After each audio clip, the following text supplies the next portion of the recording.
আমরা আমাদের দৈনন্দিন ইঞ্জিনিয়ারিং কাজের জন্য বিভিন্ন ধরনের টুলস এবং ইকুইপমেন্ট ব্যবহার করি। কাজের ধরনের উপর নির্ভর করে এই টুলস আর ইকুইপমেন্ট গুলা নির্ধারণ করা হয়। এদের মধ্যে যেমন রুলার থেকে শুরু করে measuring tape, calculator, slide calipers, theodolite, বিভিন্ন ধরনের ইকুইপমেন্ট, মেজারিং ইকুইপমেন্ট আমরা ব্যবহার করি। বড় প্রজেক্টের জন্য আমাদের আরো কিছু মেজারিং ইকুইপমেন্টের প্রয়োজন হয়। একটু আগে আমি আপনাদেরকে সাথে শেয়ার করলাম, যেটা হলো আপনাদের থিওডোলাইট। বড় প্রজেক্ট বলতে আমি বোঝাচ্ছি আপনাদেরকে ব্রিজ, ড্যাম, বিভিন্ন লার্জ স্কেলের ফ্যাক্টরি প্রজেক্ট, এয়ারপোর্ট, এই টাইপের প্রজেক্টগুলা।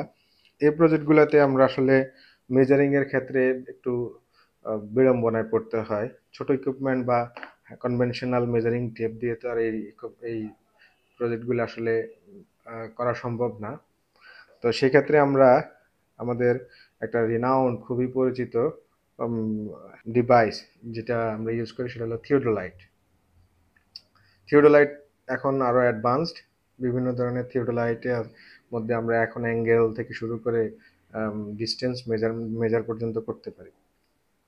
তো আমি আজকে আপনাদের সাথে আছি ইঞ্জিনিয়ার ফজলে রাব্বি।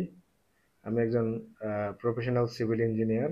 আজকের এপিসোডে আমরা land survey and land filling measurement এই নিয়ে আলাপ করব। আমাদের দেশে বিভিন্ন ধরনের সমস্যা তৈরি হয় মেজারিং এর ক্ষেত্রে, ল্যান্ড ফিলিং বা ফিলিং এর ক্ষেত্রে। তো হিউজ লার্জ স্কেলের প্রজেক্টের ক্ষেত্রে যদি আমরা সঠিক উপায়ে মেজার না করতে পারি, সেক্ষেত্রে আমাদের দুর্নীতি বা করাপশনের চান্স থাকে। তো আজকে আমরা শুরু করা যাক আমাদের ভিডিও।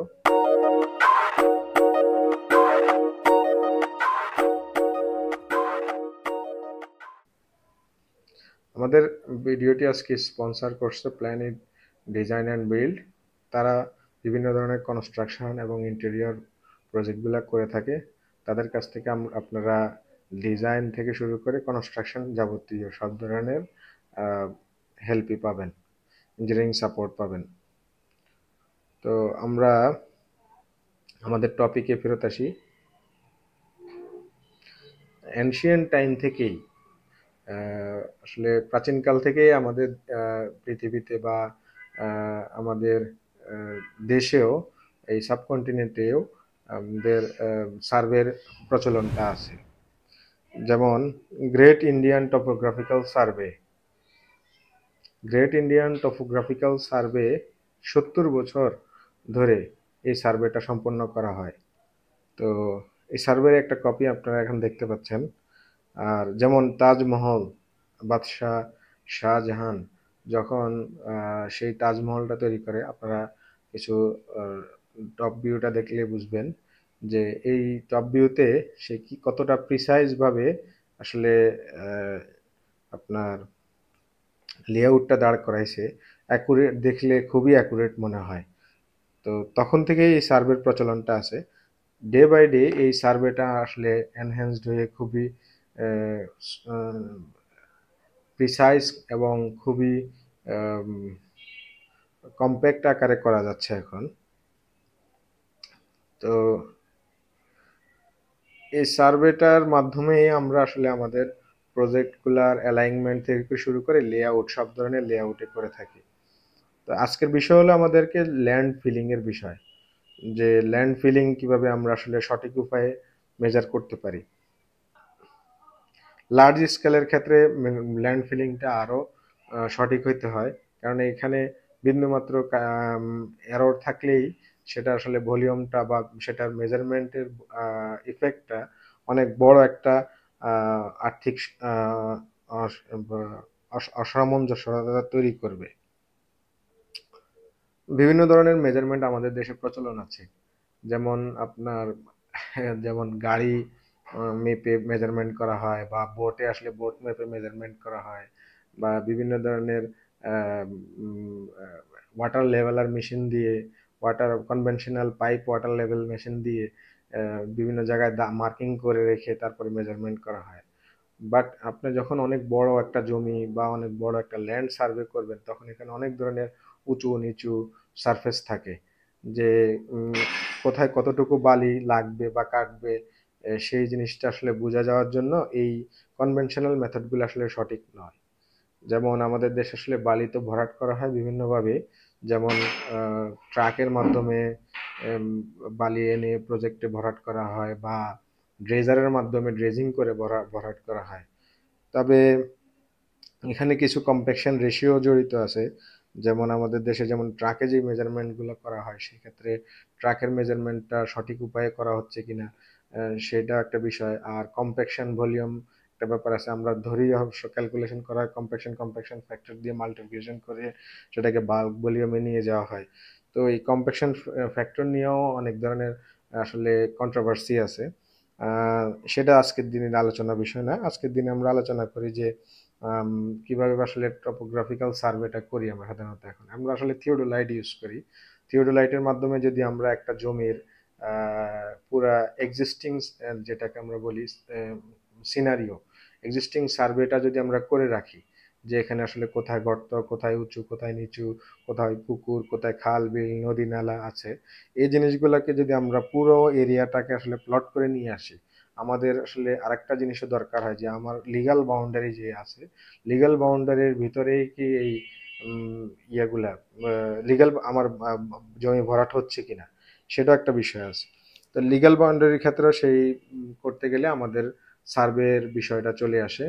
তো সার্ভেটা মাস্ট তখন আসলে ম্যান্ডেটরি হয়ে যায়। তখন সেক্ষেত্রে আমরা আসলে থিওডোলাইট দিয়ে খুবই প্রিসাইজ ভাবে, খুবই এফিসিয়েন্ট ওয়েতে সার্ভেটা করে নিতে পারি। তারপরে যদি আমাদের সার্ভেটা হয়ে যাওয়ার পরে আমরা আসলে আমাদের জানলাম যে আমাদের কোন লেভেল পর্যন্ত আমরা ভরাট করলে, বা কোন লেভেল পর্যন্ত যদি আমরা যে লেভেল পর্যন্ত আমরা ভরাট করতে চাই রিকোয়ার্ড লেভেল, সেখান পর্যন্ত আমাদের কত সিএফটি বা কত কিউবিক মিটার বা কি পরে কি ভলিউমের আমাদের ল্যান্ড ফিলিং করতে হবে। Then after filling on compaction land filling, then আমরা আবার আসলে একটা যদি সার্ভে করে নিই যে আমাদের আসলে কতটুকু পরিমাণের বালি বা মাটি ফিলিং ম্যাটেরিয়াল আসলে ফিল করা হয়েছে, তাহলে আমরা আগে এবং পরে দুইটার ডিফারেন্সটা থেকে আমরা কিন্তু জানতে পারবো যে আমাদের এখানে কতটুকু জমি ভরাট হয়েছে বা কতটুকু মাটি ভরাট করা হয়েছে, সয়েল বা স্যান্ড ভরাট করা হয়েছে। এটা নিয়ে আসলে কোনো কন্ট্রোভার্সির দরকার নেই। আর আমাদের দেশে বিভিন্ন ধরনের পলিটিক্যাল লোকজন এই আমাদের ইসের সাথে সার্ভে বা সরি কনস্ট্রাকশনের প্রজেক্টের সাথে জড়িত। তারা বিভিন্ন ধরনের এলিগেন্স বা এই মেজারমেন্ট নিয়ে আসলে অস্বচ্ছতা তৈরি করে। এই অস্বচ্ছতার কারণেই তাদেরকে আসলে যদি আপনি স্বচ্ছ একটা ডাটা দিয়ে বুঝিয়ে দিতে পারেন যে আমার এই জিনিস লিগ্যাল ওয়েতে আমরা করলে এইভাবে আসলে মেজারমেন্ট করলে আমরা আসলে অ্যাকচুয়াল ডাটা পাই, তখন সে আসলে আপনার সাথে হয়তোবা মানে কোনো ধরনের কোনো বাকবিতণ্ডা বা প্রবলেমে জড়ায় যাবে না। আর থিওডোলাইট বা আমরা যদি যত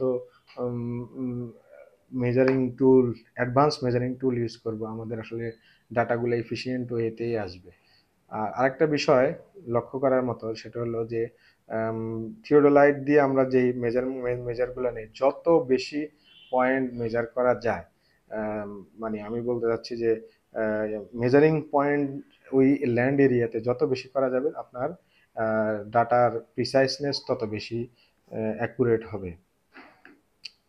তো আমার রিসেন্টলি একটা প্রজেক্টে আমি আহ, এ ধরনের একটা প্রবলেমে পড়ি, যে আসলে আমরা আমাদের ড্রেজার দিয়ে বালি ফিলিং করার প্ল্যান করছি। তো ড্রেজার দিয়ে বালি ফিলিং এর একটা কনভেনশনাল মেথড হলো যে যেই নৌকায় বা যেই ট্রলারে করে বালি আসে নদীতে, সেই ট্রলার খালি খালি হওয়ার আগে একটা মেজারিং দাগ দিয়ে রাখা হয়, পরে খালি হওয়ার পরে ওইখান থেকে মূলত ট্রলারের বডির ভিতর ইনসাইড মাপা হয় যে কতটুকু ভলিউম আমাদের এখানে ফিলিং হলো। তো এটাতে আসলে কনভেনশনাল ওয়েতে বিভিন্ন ধরনের আহ, আহ, অসতর্কতার কারণে হোক আর ইন্টেনশনালি হোক, বিভিন্ন করাপশনের আশ্রয় নেওয়া হয়। লোক ইঞ্জিনিয়ার থেকে শুরু করে আপনার লোকাল লোকজন। এটার সমাধান হিসাবেই আমরা টপোগ্রাফিক্যাল সার্ভে আগে এবং পরে করে রাখতে পারি। তো তাহলে হয়তো বা আমাদের এই প্রবলেম থেকে উত্তরণ করা যাবে। তো আজকে ছোট্ট করে আপনাদেরকে এই জিনিসটা আমি শেয়ার করলাম। আপনারা আপনাদের যত বড় প্রজেক্টই হোক বা ছোট প্রজেক্টের ক্ষেত্রেও ইউজ করতে পারেন, কেননা টপোগ্রাফিক্যাল সার্ভে এখন আহামরি একটা বা অনেক অনেক কস্ট ডিপেন্ডেন্ট একটা বিষয় না। অল্প কস্টে আপনার এই কাজটা হয়ে যাবে, আর এই কাজটা করলে আপনার স্বচ্ছতা দাঁড়াবে যে আপনি আসলে কতটুকু জমি ভরাট করলেন, আর আপনার যে সাপ্লায়ার সে আপনাকে কতটুকু জমি কতটুকু ভরাট ম্যাটেরিয়াল বা ফিলিং ম্যাটেরিয়াল সাপ্লাই করলো। তাহলে আর আসলে কোনো জটিলতা সৃষ্টি হবে না। আশা করি আপনারা আমার এই ছোট্ট ভিডিও থেকে কিছু ইনফরমেশন আপনাদের উপকারে আসবে। তো পরবর্তী ভিডিওতে আপনাদের সাথে দেখা হবে ইনশাআল্লাহ।